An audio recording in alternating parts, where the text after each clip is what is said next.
I'm not gonna let the lack of sun, lack of sleep, lack of motivation, lack of energy, the sadness, the cramping, I'm not letting that get to me today. Thick and fluffy, like me.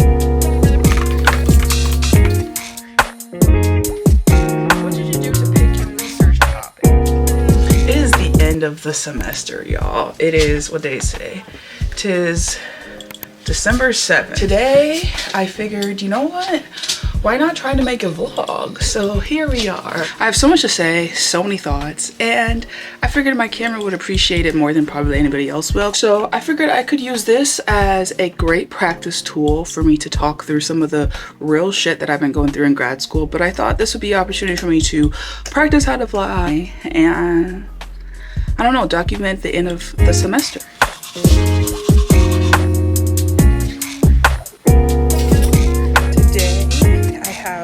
Several meetings. I have a co-working session, and then I'm gonna try and finish my final that's due tomorrow.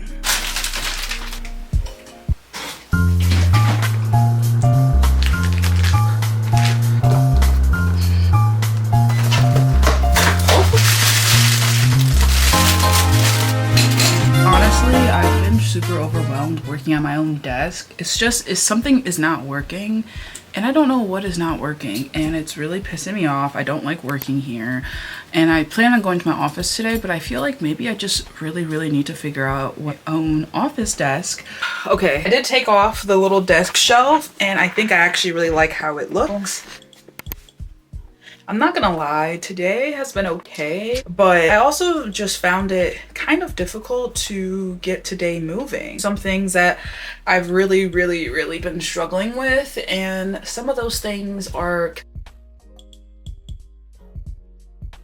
consistency. I've really been struggling with being consistent with working, being consistent with the gym, being consistent with taking care of Toby, and just being consistent in my own life, and I've been having a really hard time with that.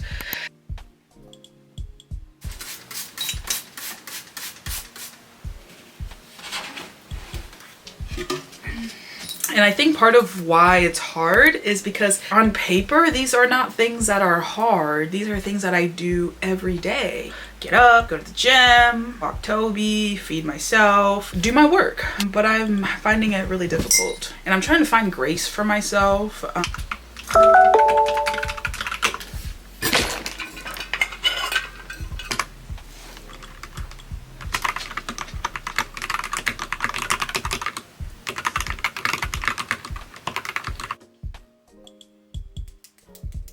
Okay, so it's been about a day. I obviously did my hair, did my lashes, and now I'm gonna wrap this video up by doing a quick Q&A. Honestly, I think that this semester has been one that was good, but also a kind of difficult one. Okay, so these are questions that I've gotten on my Instagram, and I always do Q&As where I ask people to ask me questions. So the first one, AI tools that can help PhD students. So if y'all follow me, you probably know that a majority of what I post is different AI tools and programs for grad students, but here are a list of some of my favorites that I use most regularly. Have you come across an AI app that makes systematic reviews easier? Yes. Elicit, best for sure. Elicit is the best for sure. With the paid subscription, you can search a research question or a theme, and it will give you a list of them, and then you can export that list into a CSV file, into a spreadsheet. That is 10 out of 10, the best AI tool I've seen for lit reviews. It's really straightforward, it's easy to use, it's not free. I got the subscription just because I was really curious, and so far it's been really good. I haven't written with it yet, but I will soon. So Elicit for sure. Another related question was beginner-friendly master students, tips, tricks, platforms to use. For this, I would definitely recommend you having something that kind of houses all of your documents, all of your classes, all of your meeting notes. And for me, I personally use Notion for that because I think it's been the best because it's easy to use. There's an online version, there's an offline version, and it makes it really easy because I can make a page and a page and a page, which sometimes is literally what I need. So definitely recommend that. I know there's kind of a steep learning curve, but you get used to it. And I have templates linked in my bio, my Instagram, that you can use to get you started. Secondly, other tools that I think for beginner master students or grad students of any sorts, even undergrads, that can be really useful. It depends on what field you're in, but if you're in the field that's kind of like research heavy, I definitely recommend you getting with another platform for a search engine besides Google Scholar. So for me, I primarily use ResearchRabbit as a general tool, and then there are other tools that I also use, like I just mentioned, Elicit, Sourcely, I use Cite. There's different tools, but Sourcely is one that's like a reverse search engine where you can type in the content that you have written without citations, and Cite is kind of the opposite of that, where you can search based on a topic. I'm just starting my PhD, so any and all tips / hacks. Figure out a routine that works for you, figure out a writing routine, figure out how things work for you, because when you go on Instagram, when you go on YouTube, there's so many different tools and programs for grad students, for researchers, for so many things that it can be really, really overwhelming, and it has for me too. But finding out what works for me and the areas where I actually need tools, areas where I actually need assistance, and areas where I actually need structure are the ones that I try to focus on. Next set of questions are based on my research experience, so let me get into that really quick. So what did you do to pick your research topic? I switched my research completely in the first semester of my grad school programs. In undergrad, I did primarily participatory action research within the field of psychology. I worked with women experiencing homelessness and other related topics, but when I started grad school in 2020, it was really difficult to get involved in that area. So I kind of switched my research area, but I knew going in that my advisors wouldn't have exact research match with me. So that was a chance that I took because of the school I wanted to be at. And so for me, how I decided my research topic was basically a topic that was already being worked on in my lab that I was interested in. And then from there, it really grew because then I found my own interest in this area. And then I found other ways to expand it. And that's kind of how I got into my research area, to be honest. And even now, like, I wouldn't say I have one research area, but I'm still trying to figure out what works best for me and what I actually really like. Other question. Have you ever felt burnt out? If yes, how did you overcome it? How did you beat procrastination? So currently I feel really, really burnt out. It's December 10th, end of the semester, end of the first semester of my 4th year, and it's been really difficult.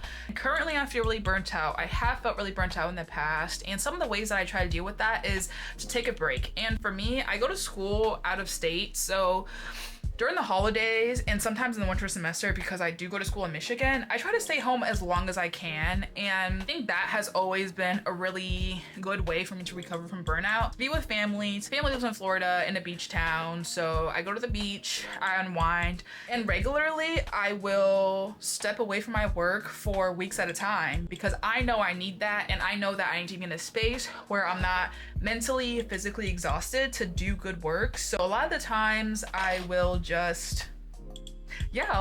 just step away for a really long time, which people have different perceptions about, but that's what works for me, especially when my burnout meets my just tiredness. Hi.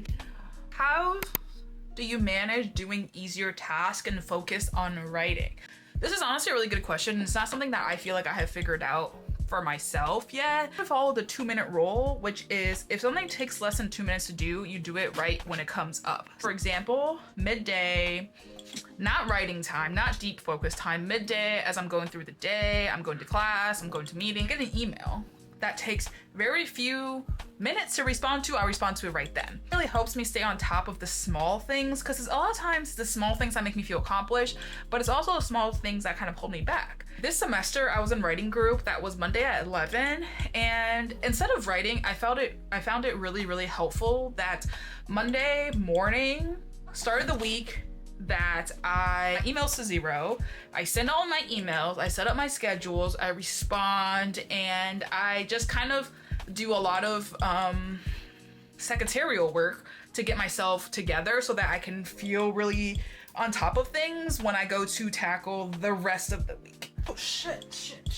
Next question, how do you get through readings without going insane? Honestly, I will download like all the readings that I'm interested in, put them in folders. And there will be times where I feel like I can't write, I can't concentrate, I can't do much but read. I'll read those. I try to be strategic with my reading and organizing my readings. I mainly use Zotero. As I'm reading, I will read what I feel like I need to read. And a lot of times I will take summary notes versus like just highlighting things. I'll take summary notes so that I can remember. And a lot of times what I try to do is interpret my own notes before I start writing. And I try to do that as I'm reading so that if I'm reading and I read this paragraph that's like bomb as hell and I'm like, okay, cool. What does it say? And I'll say it in my own words and keep it pushing. Sometimes I won't read the full paper. Sometimes I'll leave notes for myself that I want to come back to.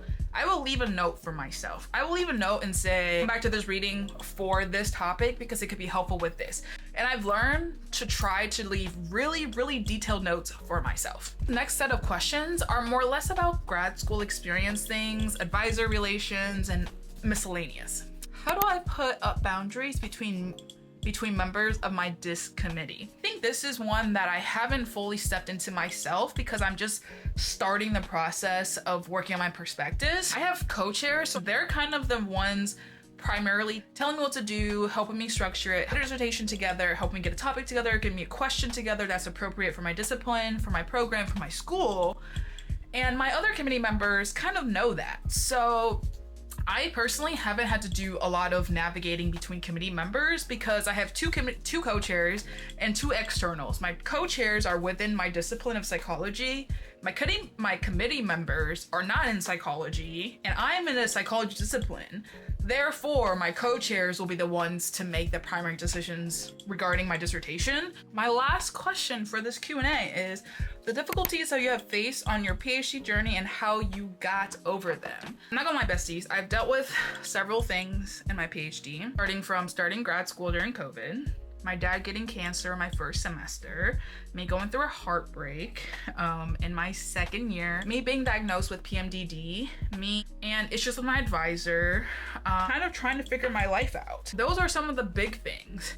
How I dealt with those, starting grad school during COVID, being lonely, is making friends with my cohort mates. How I dealt with my dad getting cancer my first year is reaching out to people in my department and in my school to get their support financially to get back to Florida so that I can be there for my dad and drive. It's definitely not easy, and I hope that nobody watches this and thinks that like, oh, this is the PhD life that I aspire to have. Once I get into PhD, all my issues are gonna be solved, because that's not gonna be the case. There's nothing that can happen physically outside of you that can improve anything for you internally in a genuine way. All right, besties, I hope you enjoyed my first attempt at a vlog. I really want to do more vlogging. I invested in a camera, to a lens. I hope you guys enjoy this vlog. If you have any other questions, thoughts, comments, concerns, make sure you drop them down below. Make sure you subscribe to stay up to date, and I'll see you in the next video.